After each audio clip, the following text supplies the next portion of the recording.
Bueno, buenas tardes, días o noches, o cuando lo estén viendo. Espero que se encuentren muy bien. Eh, pero esto es aquel video que les comenté que les iba a hacer, como tipo sesión asincrónica, para poder aclarar algunos detalles que, que tal vez quedaron flojos y que expliqué muy aceleradamente. Les pido disculpas por eso. eh, sobre bueno, las condiciones necesarias de Karush.Docker o KKT abreviando. Bueno, eh, no, tal vez antes de empezar, no se preocupen que si con esto nos vamos a atrasar o, o demás, porque solo vamos a estar corriendo. Esto es una sesión extra. Si gustan, la pueden ver. Si gustan, no, es nada más como para aclarar algunos de esos detalles que, bueno, les pido disculpas, quedaron un poco flojos porque vi muy ajustado el tiempo, entonces tal vez no los expliqué con el detenimiento necesario. Pero igual, si Dios lo permite, vamos a tener el miércoles las 2 horas de siempre, y igual vamos a tener, eh, vamos a hacer ejercicios, y además esto es solo para que puedan llegar con calma y con entendimiento a, a las futuras sesiones, tanto a las teóricas como el profesor Burns, como a las prácticas conmigo. Entonces sí, espero bueno, que esto les sea de ayuda, pero se puedan despreocupar porque no vamos a perder tiempo por esto. Esto es nada más como un adicional para quien guste aprovechar. Bueno, las condiciones necesarias de Karush con Tucker son, bueno, es un teorema que nos dice que si deseamos maximizar una función objetivo eh, sujeta a restricciones que pueden cumplirse con igualdad o con desigualdad, eh, entonces eh, la solución que encontremos para que sea un máximo tiene que satisfacer una serie de requisitos. Okay, bueno, nosotros nos vamos a centrar, o nos va a parecer de especial interés el caso en que tenemos un conjunto específico de restricciones que son las de no negatividad de nuestras variables. ¿Por qué? Porque como les había comentado, ustedes no pueden, por decirlo así, comprar cantidades negativas de algo, solo si las ofrecen, pero eso es un paradigma que vamos a abordar hasta el tercer examen. De momento vamos a asumir que el consumidor solo toma en consideración lo que va o lo que puede comprar.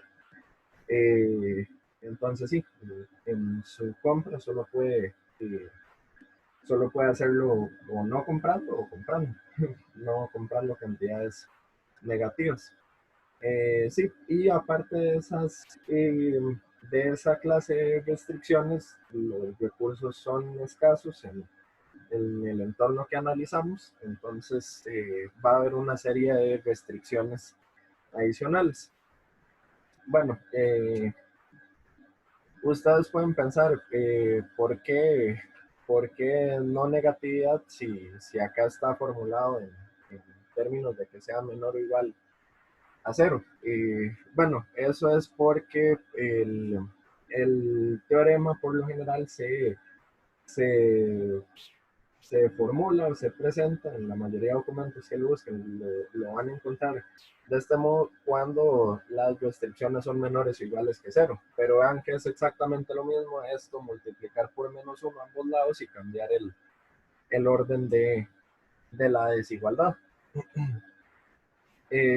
Entonces sí, en efecto son restricciones de no negatividad, nada más que eh, acomodadas de un modo conveniente para poder respetar la notación en que usualmente se formula el teorema.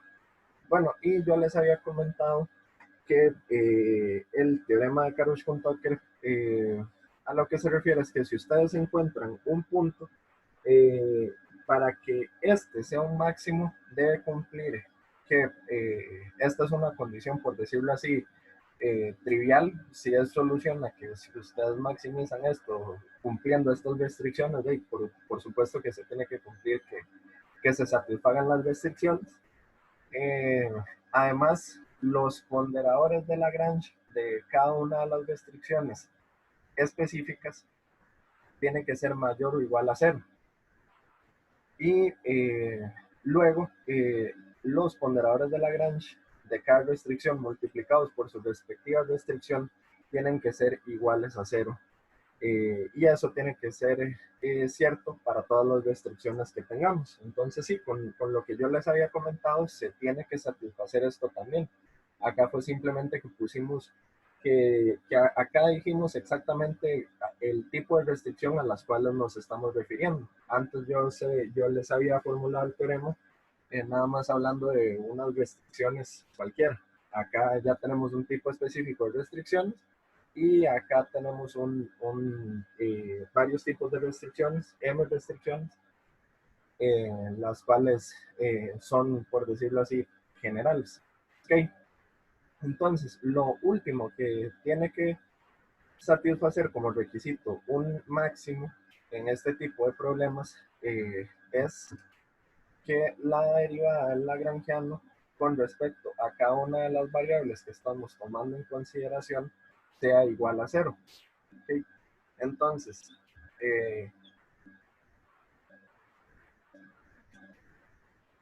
que la derivada del lagrangiano con respecto a x sub i, que sería igual a la derivada de la función objetivo con respecto, esto es sencillamente un vector que tiene como cada una de sus entradas a todas las variables que estamos tomando en consideración en nuestro problema. Ven que el problema es maximizar, maximizar una función objetivo con respecto a las n variables que estamos tomando en consideración, sujeta a esta serie de restricciones que pueden satisfacerse con igualdad o con desigualdad. Por lo general, cuando se cumplan con igualdad, se va a decir que se cumplen con saturación o saturadas en el óptimo. Y bueno, cuando se cumplen con desigualdad, se suele decir que no se saturan o que se cumplen de manera insaturada en el óptimo. ¿Sí? Pero sí, entonces derivamos nuestra función objetivo con respecto a x sub i. Luego, derivamos esta sumatoria con respecto a x sub i, los lambda sub j son constantes, entonces nada más derivamos las restricciones que son funciones de nuestro vector de variables. Y bueno, nos va a quedar, como tenemos que derivar con respecto a cada una de las restricciones, nos va a quedar el lambda sub j correspondiente multiplicando a la derivada de cada restricción con respecto a x sub i. Okay. Este era el lagrangiano como lo habíamos visto en nuestra sesión pasada, pero vean que ustedes siempre tienen que incluir todas las restricciones del problema. Entonces acá, sin pérdida de generalidad, denominamos mu sub i a cada uno de los ponderadores de Lagrange de las restricciones de no negatividad. Entonces vean que acá lo incluimos en nuestro lagrangiano. Esto de poner restando de poner restando los términos es sencillamente una cuestión de notación, de convención, porque ustedes pueden perfectamente plantear esto en condiciones, en las condiciones, digamos, originales de no negatividad y sumar en lugar de restar.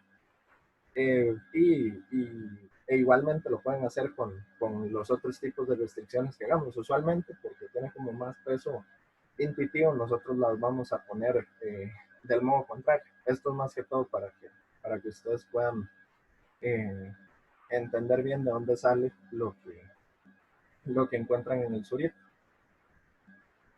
Pero sí, entonces vean de que si suman a cada una de las restricciones, que cada una de las restricciones es menos x sub i,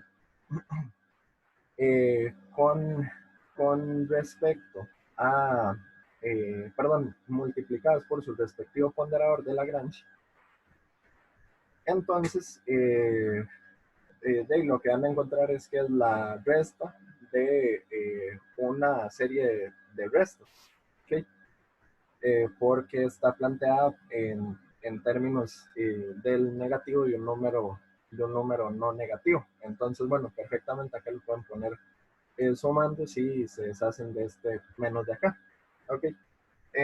Tal vez para que sea más clara la notación, pongamos con respecto a x sub t. ¿Okay? Porque yo usé x sub i, perdón, acá yo usé el i como subíndice de esta sumatoria. Entonces, creo que podría ser un poco más cómodo con respecto a x sub t. Igual acuérdense que esto de los t, los i, los j, nada más es refiriéndose a términos cualquiera. El subíndice no es como un término que realmente existe. Nada más es refiriéndose a un término cualquiera. ¿Okay?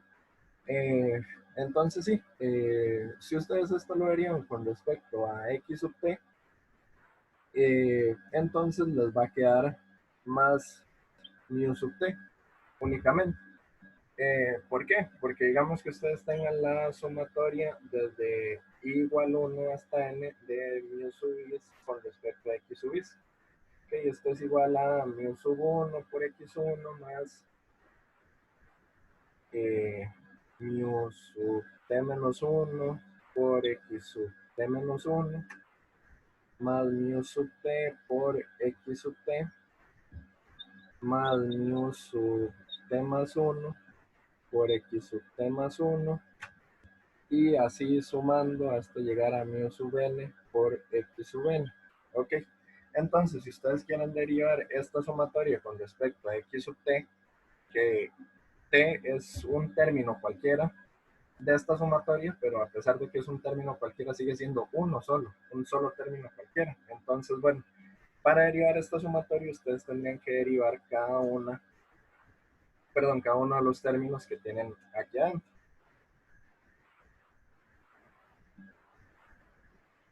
Y van a ver que es muy parecido a cuando derivamos para la utilidad marginal de la CES, que hicimos eso en la sesión pasada. ¿Sí? Perdón.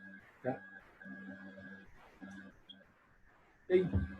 Pero bueno, vean que acá tienen a X sub T, no, acá lo tienen, acá no, tampoco, solo lo tienen acá, en este término. ¿Okay? Entonces, todo esto, todas esas derivadas, perdón, todas esas derivadas van a desaparecer porque la derivada de una constante es 0, y acá estamos derivando parcialmente solo con respecto a X sub T. ¿Sí? Y bueno, vean de que cuál es la derivada de esto con respecto a x sub t, nada más la constante que lo multiplica, que es mu sub t. ¿Sí? Sí, entonces es por eso que nos queda mu sub t. ¿Sí? Y sabemos que la derivada del lagrangiano con respecto a x sub t tiene que ser igual a 0. Esas son, se tiene que cumplir por nuestro teorema. Y esto tiene que ser cierto para todo t igual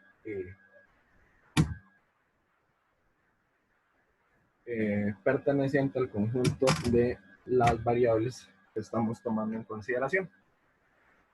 Ok, sin embargo, y ya de aquí es de donde salen las condiciones del Zurita.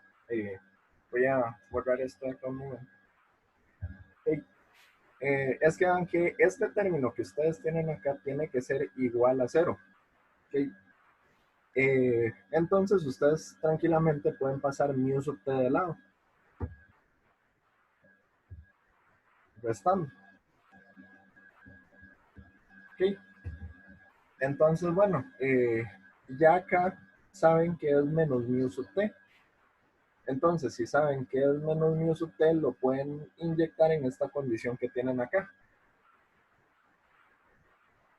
Entonces sería que menos x y t da lo mismo. Esto tiene que ser cierto para todas las t y para todas las i's, para cualquier subíndice que le pongan, como les digo, es arbitrario, es cualquiera. Eso, perdonen que sea tan necio con eso, pero es como importante que lo sepan ya cuando vayan más adelante en el curso, porque se trata así como con la j-ésima variable, la t-ésima variable, que son variables cualquiera, nada más.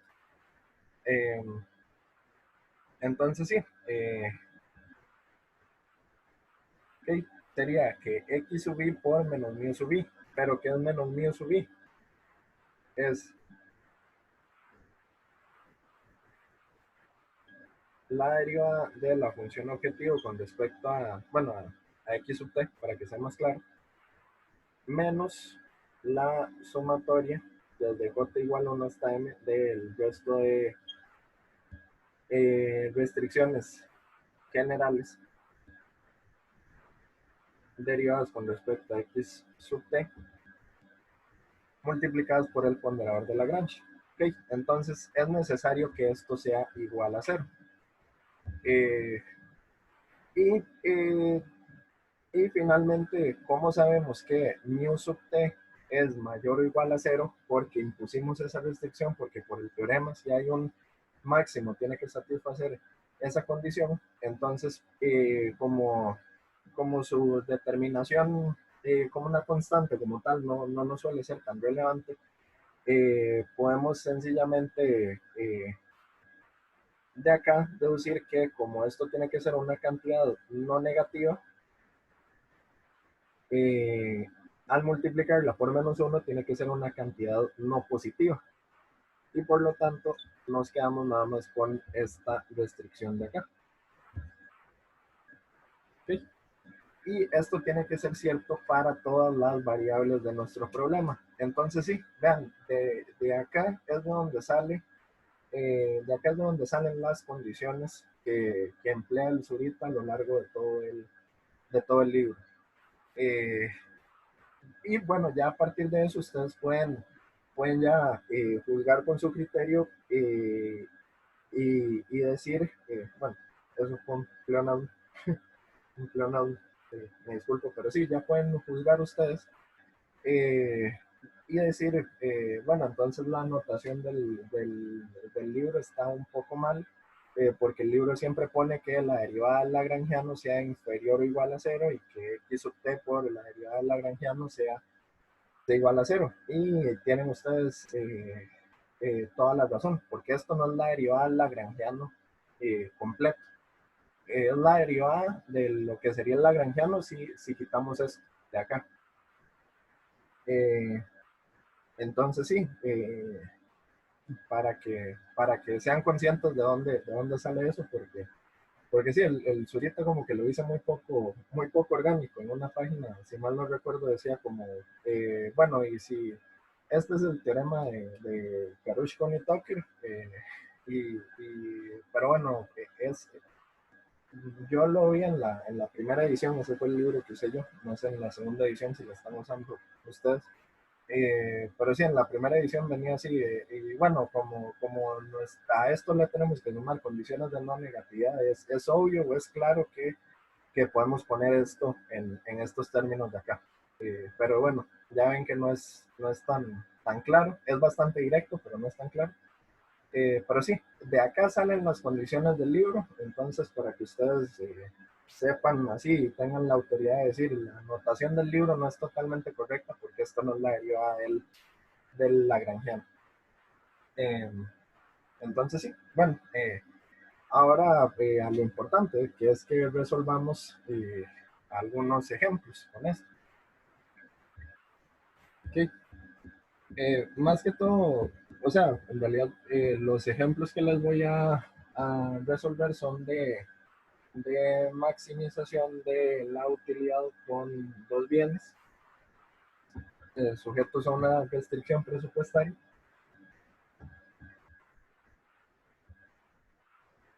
Y para que ya ustedes lleguen cómodos a la sesión del miércoles y bueno, a las sesiones con el profesor Robles para que resolvamos con n variables. Ok.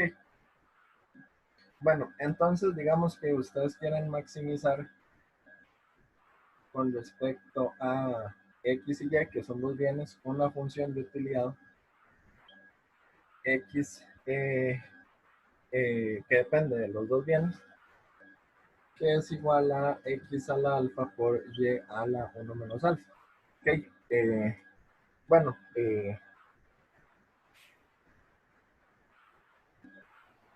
sí, disculpen, me perdí un momento. Me acuerdo que ustedes me preguntaron que si era necesario tenerla normalizada.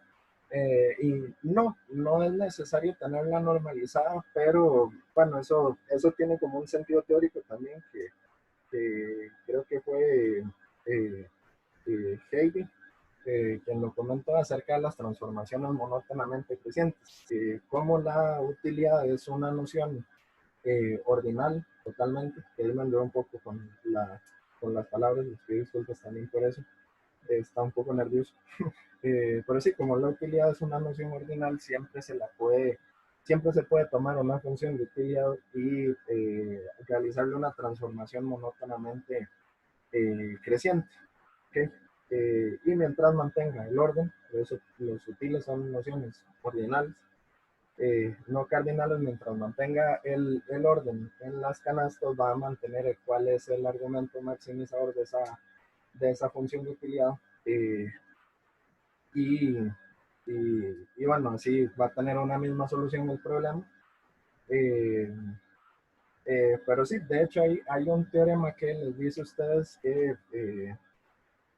que todas las maneras de representar una función, de representar las preferencias de un individuo a partir de una función de utilidad es mediante transformaciones monótonamente crecientes. Es decir, no hay tal cosa como una función de utilidad en general. Ustedes esto lo podrían tener como x elevado a la 80, y elevado a la 90, y simplemente normalizar.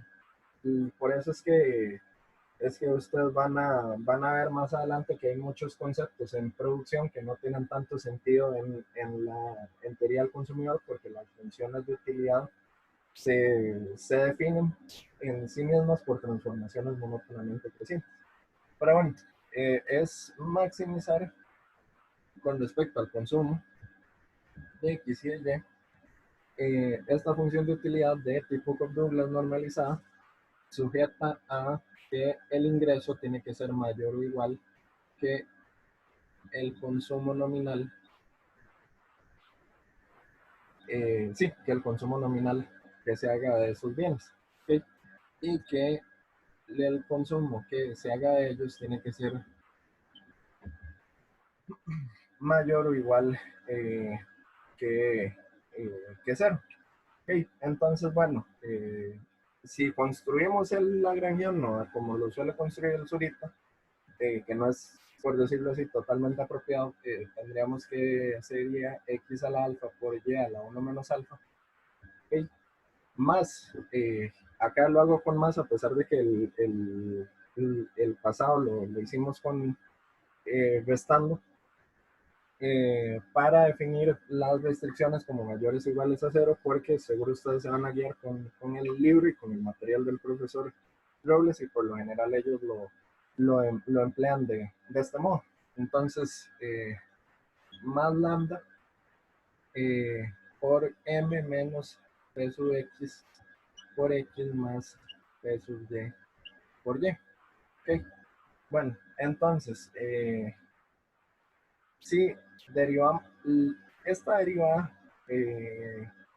perdón, si esto lo derivamos con respecto a x y con respecto a y, nos tiene que quedar que sea menor o igual a cero, ¿okay? Porque tenemos las restricciones de no negatividad. Entonces, bueno, si derivamos esta expresión con respecto a x, nos queda alfa por x a la alfa menos 1 por y a la 1 menos alfa, más la derivada de esta expresión con respecto a x, que va a ser lambda por menos p sub x. Entonces, menos lambda p sub x tiene que ser inferior o igual a 0. Okay. Y bueno, si ahora hacemos lo propio con respecto a y, vamos a tener que 1 menos alfa por x a la alfa por y a la menos alfa menos lambda por p sub y. Uy, acá lo puse con más, eso está mal, porque lo que hicimos fue pasarlo a la. Sí, nos queda menos lambda por p sub y. Esto tiene que ser inferior o igual a 0. Y bueno, la restricción trivial, es decir, el cumplimiento de la restricción presupuestaria, que sería que m menos p sub x por x menos p sub y por y sea mayor o igual a 0. ¿Ok? Entonces, bueno, ¿cuáles son las otras restricciones que imponía el teorema de Karush-Tucker? Bueno, es que x por esta expresión que encontramos acá, es decir, alfa x al alfa menos 1 por y a la 1 menos alfa menos lambda p sub x sea igual a 0. Luego que y por 1 menos alfa x a la alfa y a la menos alfa menos lambda p sub y sea igual a 0 y que lambda por m menos p sub x por x menos p sub y por y sea igual a 0. Ok, bueno, entonces acá creo que podría ser más útil si reordenamos estos términos. Entonces acá vean que va a ser exactamente lo mismo si tenemos esto, así tenemos.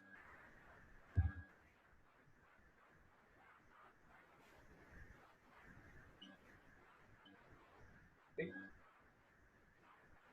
sí. Y acá va a ser lo mismo si tenemos.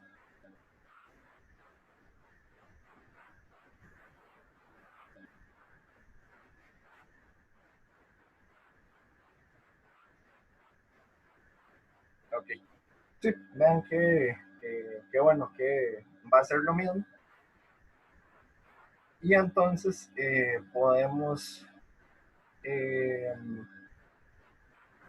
ya comenzar a analizar el cumplimiento de cada una de estas restricciones. Bueno, vean ustedes acá lo siguiente. Primero, analicemos la posibilidad de una solución de esquina, es decir, la posibilidad de que ustedes estén consumiendo eh, cero de un bien.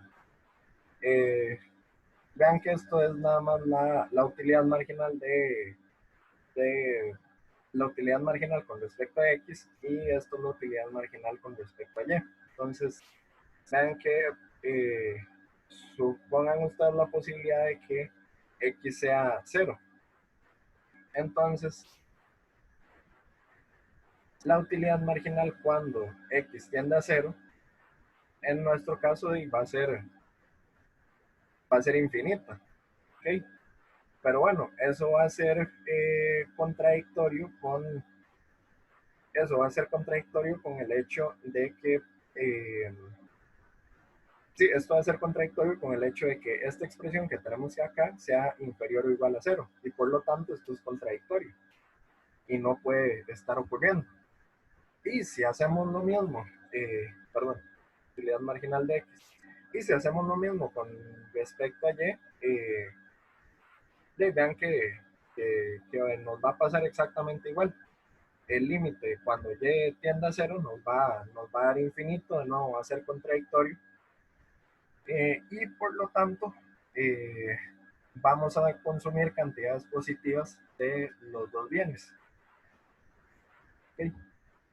Si consumimos cantidades positivas de los dos bienes, quiere decir que esto solo puede ser igual a 0 si esta expresión que tenemos acá es igual a 0. Y por lo tanto, estas expresiones que tenemos acá van a ser iguales a 0. Ok, bueno, supongan ustedes la posibilidad de que no consuman todo su ingreso. Es decir, que esto que tienen acá sea mayor que 0. Si eso es cierto, para que esta expresión se cumpla, lambda tiene que ser igual a 0. Pero si lambda es igual a 0, quiere decir que las utilidades marginales que al individuo le generan cada uno de los bienes sean iguales a 0, porque lambda por los precios va a desaparecer, ¿verdad? Eh, pero bueno, solo hay dos modos de que eso ocurra. Una es que y sea igual a 0 en este caso sería x, pero ya sabemos que eso nos lleva a una contradicción en la otra condición de primer orden. La otra es que x tiende a infinito, en este caso que y tiende a infinito, pero eso va a ser contradictorio con el hecho de que m es una constante finita. ¿Okay? Entonces, por lo tanto, para que no haya contradicciones, lambda tiene que ser distinta de 0, y para que lambda sea distinta de 0 y que esta condición se siga cumpliendo, entonces el individuo tiene que consumir todo su ingreso. ¿Okay? Entonces sí, y ya a partir de ahora ya obtuvimos toda la información que queríamos de esto que tenemos acá, entonces podemos desprendernos de ello sencillamente. ¿Okay? Y estas condiciones las podemos reacomodar a placer mientras sigan siendo ciertas, es decir, que el ingreso sea igual al valor nominal del gasto.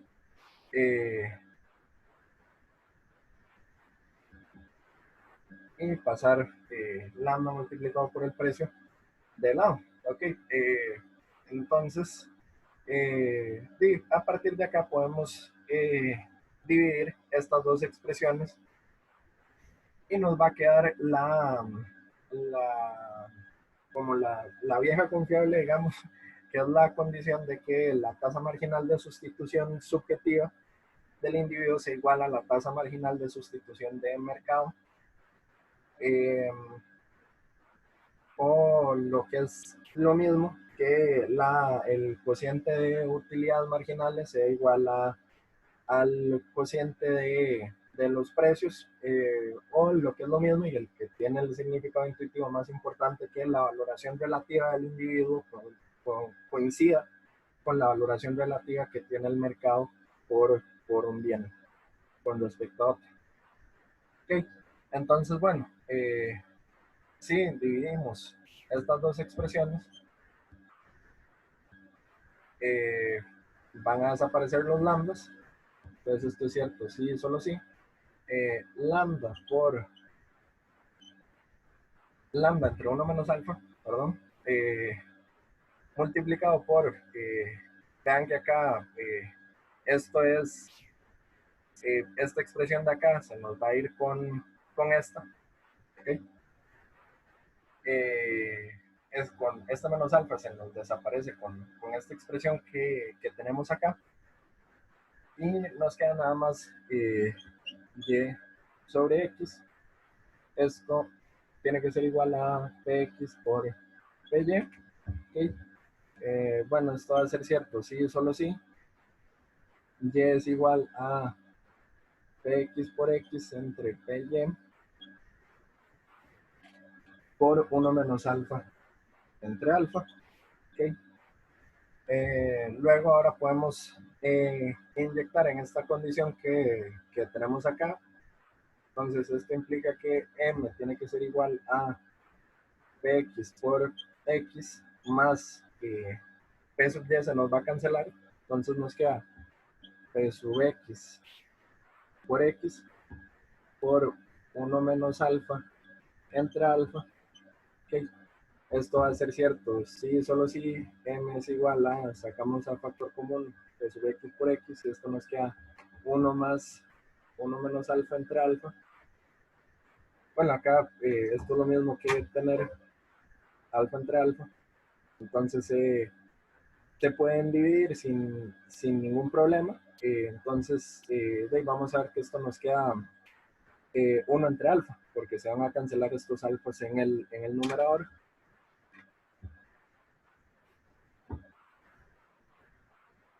¿Okay?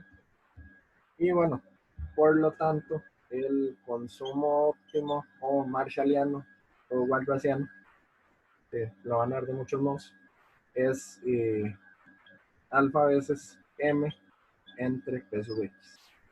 Okay. Y bueno, ustedes pueden demostrar por su cuenta que el consumo óptimo de Y va a ser 1 menos alfa m entre p sub y. ¿Okay? Eh, entonces sí, ese es el ejemplo que ya estaban a ver todos, nada más que con condiciones de desigualdad, con las condiciones de carril conector. Okay. Bueno, entonces ahora resolvamos aquel ejercicio que habíamos hecho en la clase, bueno, en la sesión laboratorio, que es que x más el logaritmo natural de y se maximice sujeto a la restricción presupuestaria. Okay. Bueno, entonces, de lo de siempre, si quieren, incluso por simplicidad y por respetar la anotación del Zurita, al menos yo no tendría problemas y estoy seguro de que el profesor Robles tampoco, de que ustedes denominen esto lagrangiano. O sea, es nada más un detalle de notación, pero si quieren ser precisos, eso no es el lagrangiano, pero si se quieren ahorrar notación, pueden llamarlo lagrangiano y no. Ya, yo no voy a tener problemas con eso. En la tarea eso no se les va a evaluar, están seguros. Nada más que sí va a ser útil, como que ustedes plantean las condiciones de primer orden, eh, eh, porque por lo general, digamos, ya más adelante, cuando ustedes sepan con la Cobb Douglas siempre pasa esto que acabamos de ver, que se gasta todo el ingreso y que hay solución interna para los dos bienes, ustedes siempre van a poder tirar esa condición de tasa marginal de sustitución subjetiva igual tasa marginal de sustitución de mercado, pero no todas las funciones de utilidad son la Cobb Douglas. Y en muchísimas ocasiones van a extraer bastante información de plantear las condiciones de primer orden. Y, como en este caso. ¿Por qué? Porque eh,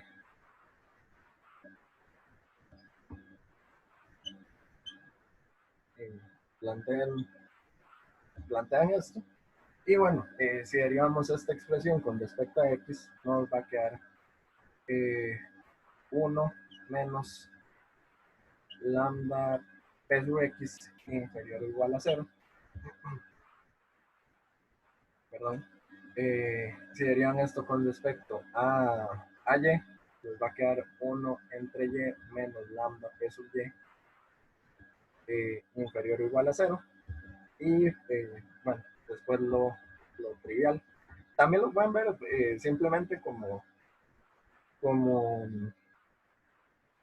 como la derivada del lagrangiano con respecto al ponderador de Lagrange. No hay nada malo con eso. Son la misma cosa. Si les ayuda a verlo más claro, lo pueden plantear de ese modo. Eh, okay. Bueno, y luego x por al 0, y por 1 entre y menos lambda pues y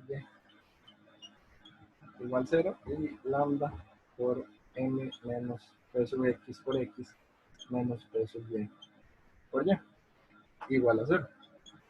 Ok, entonces bueno, acá vean ustedes esto. Supongan que ustedes no gastan todo el ingreso. Entonces, si no gastan todo el ingreso, esta expresión de acá es mayor que 0.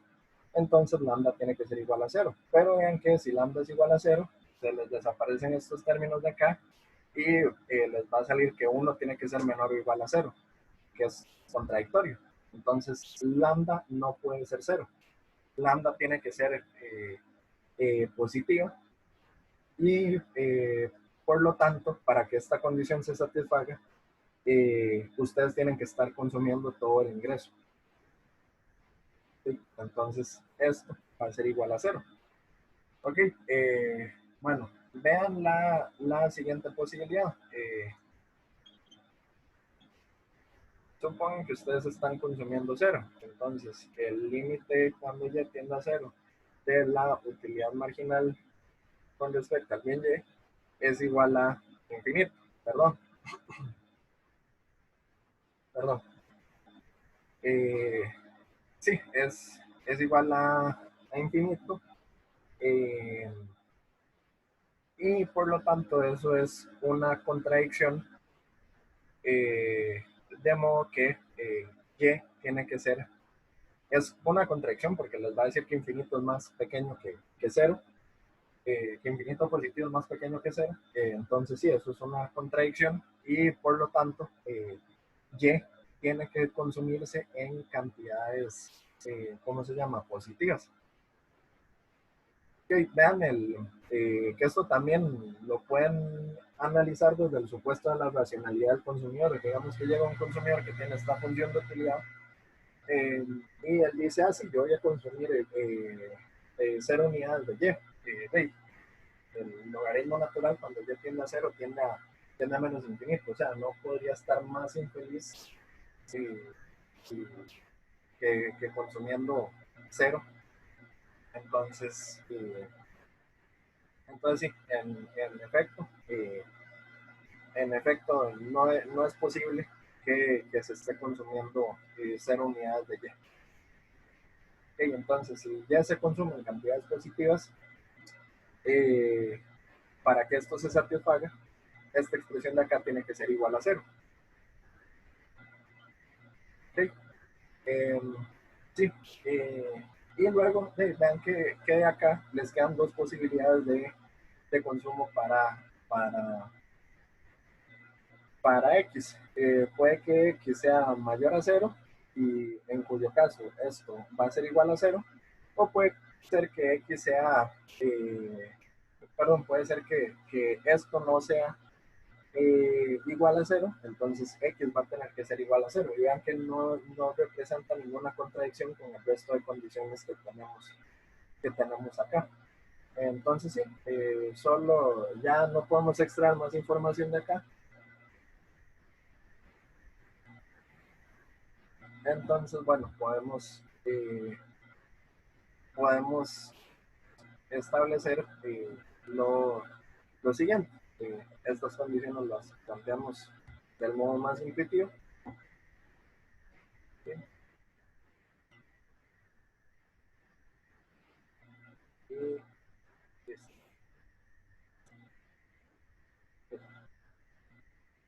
bueno, entonces, eh, supongamos que X va a ser mayor a 0. ¿Okay?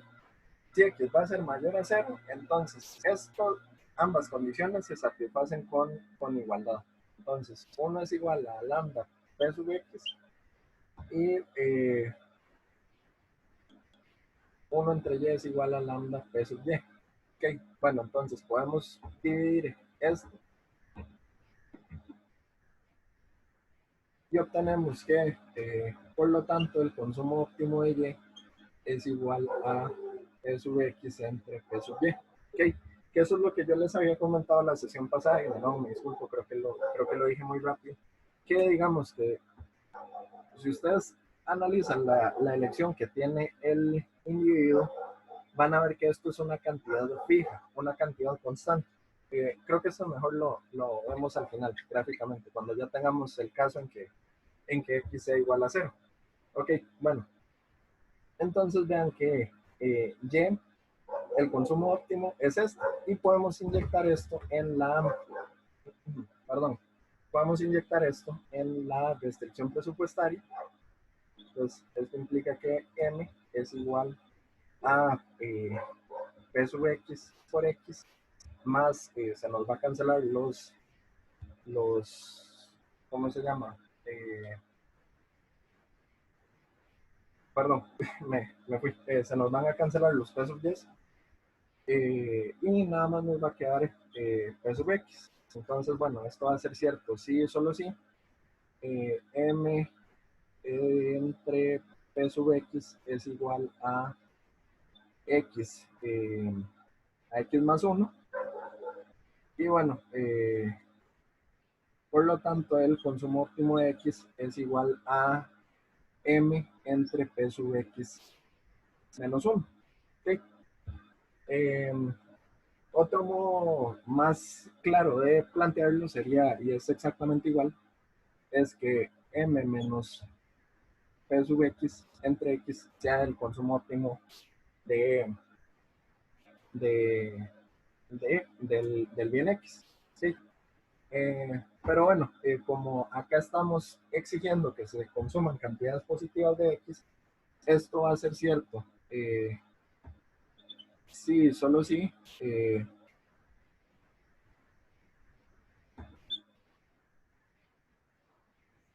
M entre P sub X es mayor que 1. ¿Okay? Bueno, luego ahora analicemos la posibilidad de que esto se satisfaga con desigualdad. ¿Okay? Que esto se satisfaga con desigualdad y que por lo tanto el consumo de X sea igual a 0. ¿Okay? Uy. Si X es igual a 0 y ya tenemos el consumo óptimo de X, que es 0.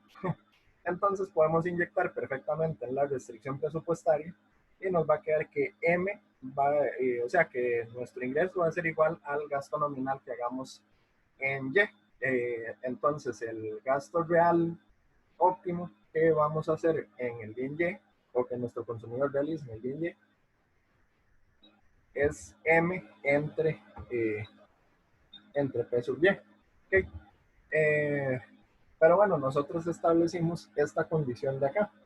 Entonces, vean qué pasa al saber ustedes que el consumo óptimo de Y es igual a M entre P sub Y. Si ustedes lo inyectan acá, ¿qué les va a quedar? 1 entre M sobre P sub Y. Entonces esto les queda P sub Y entre M. ¿Okay?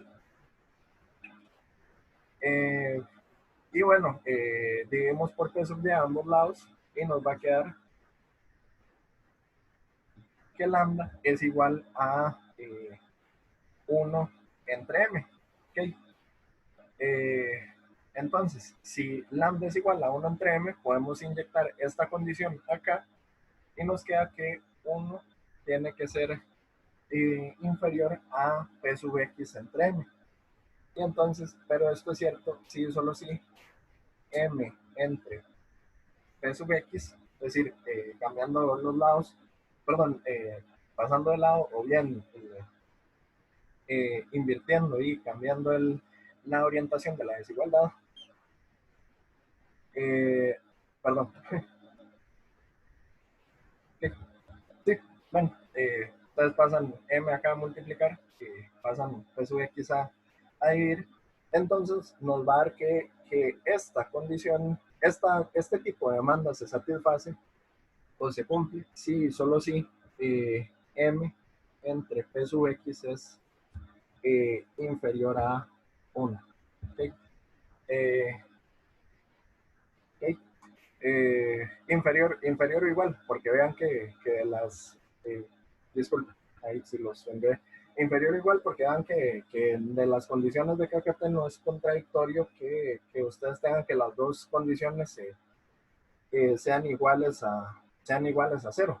Entonces, y vean que acá, si m entre p sub x es igual a 1, entonces esto se convierte en 0 y es esta solución de acá. ¿Okay? Entonces, ahora sí, ¿qué es esto que tenemos acá?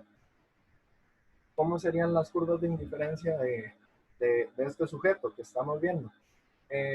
Bueno, Y no, no, no se pueden consumir cantidades nulas de Y, aunque X sí.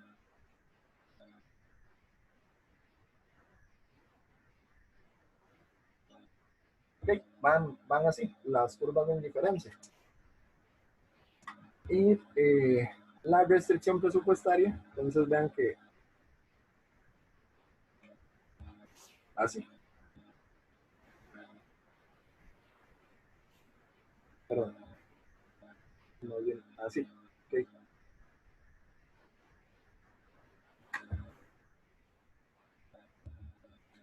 Listo. Entonces, vean lo que es eso. Ustedes acá están en el caso en que tienen un ingreso insuficiente y por lo tanto consumen todo su ingreso eh, en unidades de Y. Pero si su ingreso es lo suficientemente elevado y tienen la posibilidad de consumir cantidades positivas de Y, entonces consumen la relación de precios. ¿Okay? Entonces, bueno, sí, bueno, el inverso de la relación de precios, como la formulamos originalmente, si fuera con respecto a Y, la relación de precios, si la formulamos a como la formulamos, que es con respecto a X. Pero sí, entonces vean lo que es esta situación. Ustedes es como que van al supermercado, que digamos que ustedes compran fruta, porque se preocupan mucho por su salud, entonces no se pueden ir del supermercado sin comprar fruta, y si no andan suficiente plata, gastan todo su ingreso en fruta, eh, pero si resulta que yendo al supermercado les sobra un poquillo de plata y no se quieren cuidar tanto con su alimentación, entonces si me sobra plata me compro un chocolate. Entonces, sí, pero la cuestión es que por la dieta, por el nutricionista, yo tengo que consumir una cantidad dada de Y, ¿okay? Porque soy muy responsable y el seguir esa indicación me maximiza mis preferencias. Eh, pero bueno, y si me sobra plata y ando con ganas de descuidarme, entonces me compro un chocolate. Sí, bueno, también lo pueden ver en términos de medicinas, digamos. Todo esto debe ser mucho más claro, por lo extraño que parece cuando en lugar de ver dos variables veamos n variables, porque es una representación mucho más realista de las posibilidades que ustedes tienen de consumo. Ok, bueno, y entonces ya el tercer ejemplo.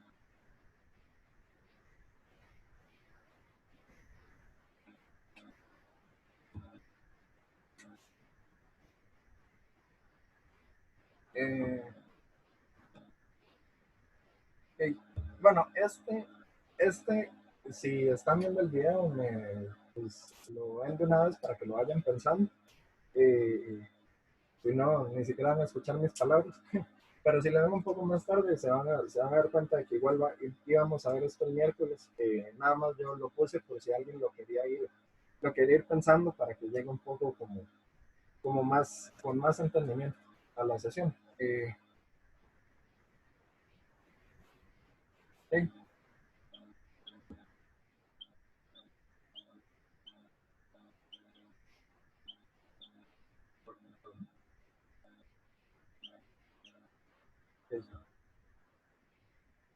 Entonces, sí, eh, vayan ahí pensando cómo resolverían ustedes para el consumo óptimo de una función de utilidad de este tipo, que es de tipo Leontief, es decir, no es una función diferenciable. Entonces esto se resuelve gráficamente, se resuelve un poco más teóricamente, pensándolo un poco. Entonces sí, vayan pensando ustedes cómo resolverían un ejercicio de este tipo. La función de utilidad es el mínimo de x menos y o de y menos x. ¿Sí? Entonces, sí, vayan pensando un poco en cómo la resolverían, qué implica una función de utilidad de este tipo. Esto era lo que yo les había comentado. Esta les va a venir en la tercera tarea, es decir, la tarea del tercer parcial. Eh, Sí, va a venir en la tarea del tercer parcial, entonces, bueno, yo les voy a explicar lo que implica para que ustedes ya para el tercer parcial analicen cómo sería una economía de dos bienes en que un individuo tuviera unas preferencias de tipo Cobb Douglas y el otro tuviera unas preferencias de este tipo. Que mañana vamos a ver cuáles son las implicaciones que tiene. ¿Sí? Pero sí, bueno, eso me interesaba que lo viéramos. Sí. Y ya para terminar la sesión de hoy, les voy a dar un ejemplo que no es precisamente como de los que se ven en el curso, pero lo van a ver en el surito, porque es un ejemplo de consumo intertemporal. Esto les va a ser mucho más útil en otros cursos a futuro, porque acá analizamos decisiones, por decirlo así, presentes y sin incertidumbre. Eh, pero este es un caso de consumo intertemporal, que también aparece en el surito y el profesor Robles les va a hablar de ello en su momento, pero sí, para que lleguen como más ubicados. Eh, entonces sería que ustedes desean maximizar con respecto al consumo presente, que vamos a denominar C sub T, y al consumo futuro, que vamos a denominar C sub T más 1, una función de utilidad que depende del consumo que ustedes realicen en cada periodo, igual al logaritmo natural del consumo presente más beta, que esto lo vamos a denominar el factor de descuento, es decir, que iba a estar entre 0 y 1 del logaritmo natural del consumo futuro. Bueno, porque es importante que esto esté entre 0 y 1, porque les va a decir ustedes, vean que esto es la misma función, nada más que dependiente de una variable distinta. Esto les va a decir a ustedes cuánta impaciencia tiene el consumidor que ustedes están modelando, cuánta utilidad pierde al estar consumiendo en el futuro en lugar de en el presente. Ok, bueno, y va a estar sujeto a que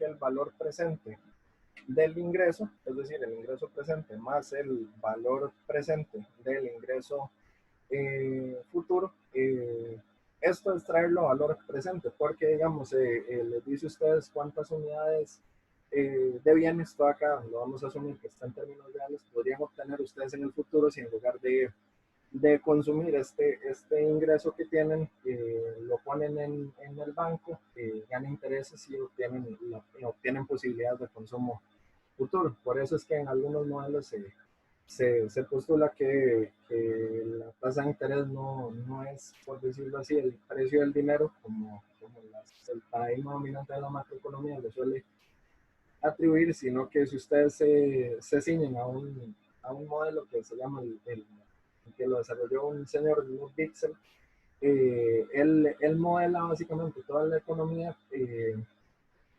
bajo o mediante la base de que la tasa de interés, más que ser el precio del dinero, que es una idea de, de origen keynesiano, es en realidad el precio de los bienes futuros con respecto a los bienes presentes.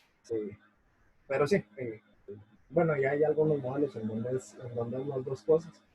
Eh, pero sí, bueno, eso lo verán más detalladamente en otros cursos.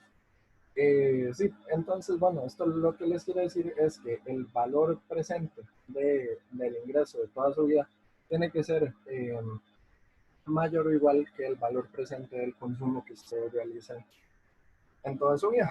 Ok, entonces, bueno, ustedes van a tener entonces que la especie de Lagrangiano que armamos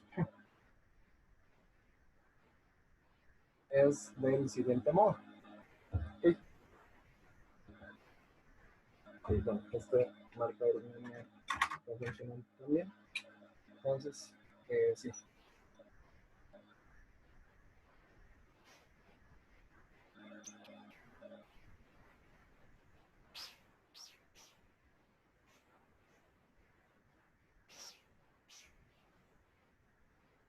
Okay.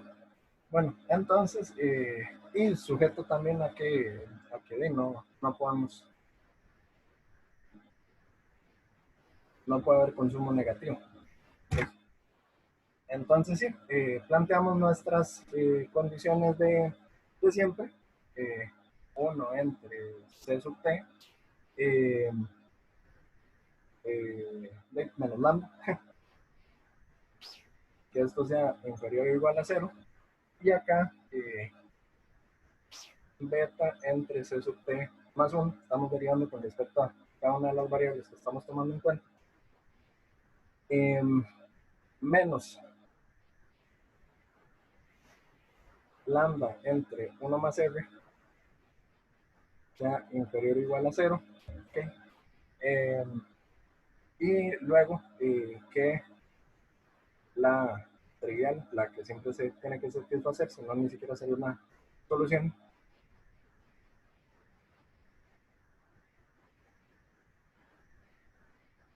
Okay. O sea, mayor o igual a 0. Vean que también lo podríamos poner para que todo quede como más coherente, más ordenado.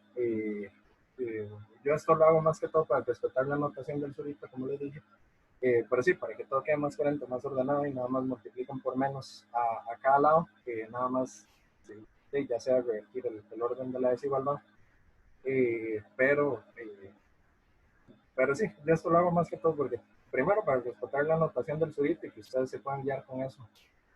Eh, se puedan guiar con eso y después también porque esto tiene como mucho más peso intuitivo, es decir, que la diferencia entre el ingreso y el gasto tiene que ser no negativo, es simplemente que usted no está consumiendo más allá de sus posibilidades. Ok, bueno, entonces acá, ¿qué planteamos? 1 entre C sub T menos lambda. Esto tendría que ser igual a 0, entonces C sub T más 1 por beta de sobre C sub T más 1 menos lambda entre 1 más F. Esto tiene que ser igual a 0. Y luego que lambda por YT más Y sub T más 1 entre 1 más R menos C sub T, perdón, acá es C sub T más 1, menos C sub T más 1 sobre 1 más R, que esto es igual a 0 también. Ok, bueno, entonces,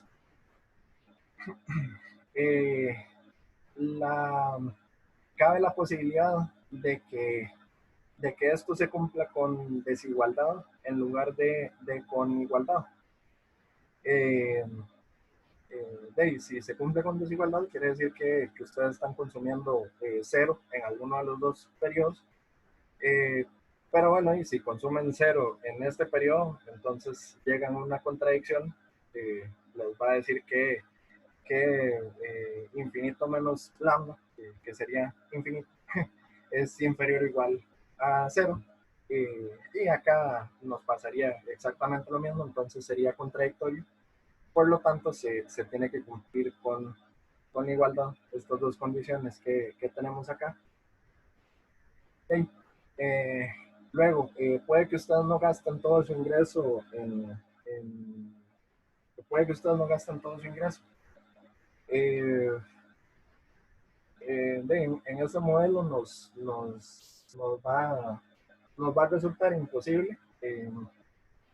Primero, por los supuestos del modelo, por cómo se modeló, acá no se incluye en la función de utilidad de cuánto le importan a usted sus descendientes, no es un parámetro de optimización la alegría que le genera a usted el que, el que no sé, que sus hijos, digamos, sus nietos tengan un dinero para pagar sus estudios y demás. Eso no está modelado acá.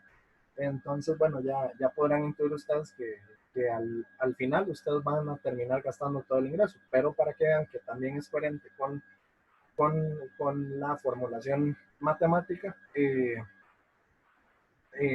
analicen la posibilidad que ustedes no gasten todo su ingreso. Si ustedes no gastan todo su ingreso, entonces lambda tiene que ser igual a cero, porque esto no va a ser igual a cero y esto se tiene que satisfacer. Si lambda es igual a cero, vean que 1 entre c sub t y beta entre c sub t más 1 tendrían que ser iguales a cero. Y bueno, 1 entre c sub t, para que 1 entre c sub t sea igual a cero, c sub t tendría que ser infinito. Y bueno, eso es contradictorio con el hecho de que el valor presente de su ingreso es un valor finito. El que ustedes puedan consumir cantidades infinitas quiere decir que los recursos no son escasos, ¿sí? Que es una contradicción con los postulados iniciales.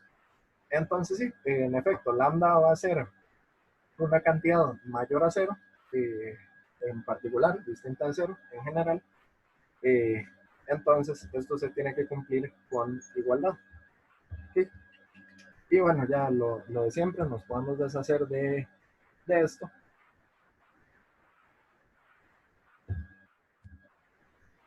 ¿Sí? Nos podemos deshacer de esto. Y entonces podemos formular las condiciones en los términos que nos resulten más convenientes intuitivamente. Entonces, que el valor presente del ingreso es igual al valor presente del gasto.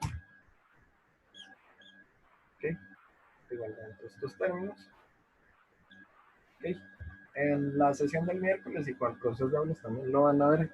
Vamos a analizar como algunos detalles teóricos importantes que hay detrás de esto. No específicamente en el consumo intertemporal, porque eso, como les dije, no sé en el curso. Esto es más que todo para que ustedes se habitúen con las condiciones de cargos con toque. Pero sí, vean lo siguiente.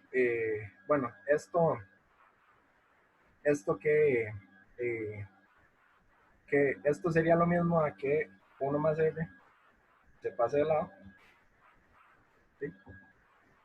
Y bueno, nos queda lambda a los dos lados, y entonces podemos igualar 1 entre c sub t a 1 más r por beta entre c sub t más 1.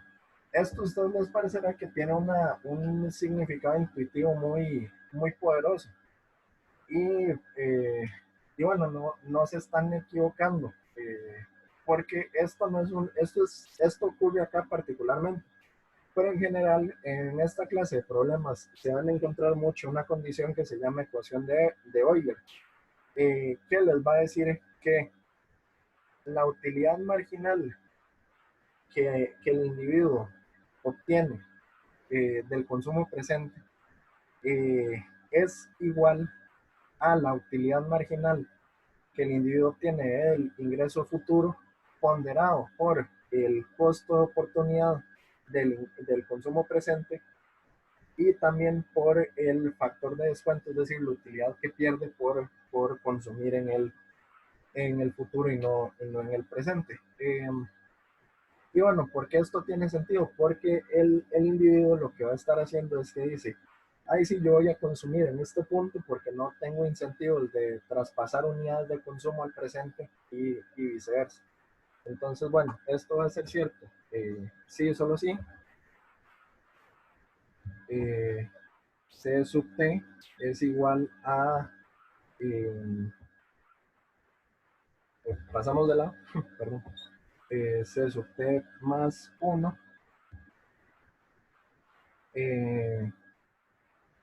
C sub t más 1 por 1 más r, perdón, entre 1 más r por beta.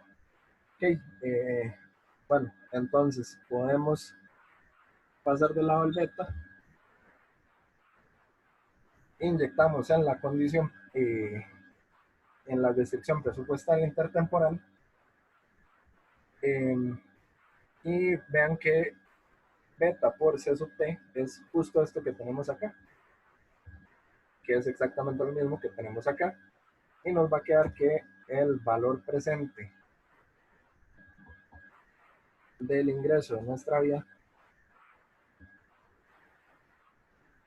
es igual a C sub t más beta sub t. ¿Ok? Pero bueno, podemos sacar a factor común c sub t y nos queda c sub t por 1 más beta, y por lo tanto el consumo óptimo presente para nuestro individuo es 1 entre 1 más beta por el ingreso presente. Es decir, es una proporción 1 entre 1 más beta del ingreso presente. ¿Sí? Y bueno, creo que ya me extendí bastante. Ya fue como poco más de 1 hora. Creo que fue bastante provechoso porque resolvimos 3 ejercicios y ya vieron de dónde salen las condiciones del surito. Eh, y bueno, acá les dejo como de ejercicio que encuentren ustedes el valor óptimo del consumo futuro. ¿Sí? Igual yo les voy a mandar a todo el documento con lo que resolvimos hoy. ¿Sí? Y también va a venir eso para que ustedes corroboren que lo hicieron bien. Entonces sí, eso sería todo. Espero que hayan pasado un buen fin de semana largo. Atrasado, felicidades a las mamás importantes en sus vidas. Eh, y, y sí, bueno, espero que estén muy bien. Nos vemos el miércoles, si Dios quiere. Y bueno, mucha suerte en todo. Y cualquier consulta saben que quedo a la orden.